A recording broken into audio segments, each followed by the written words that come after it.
जुग जिए मोर लालनवा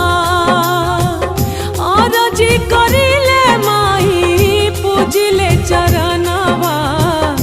जुग जुग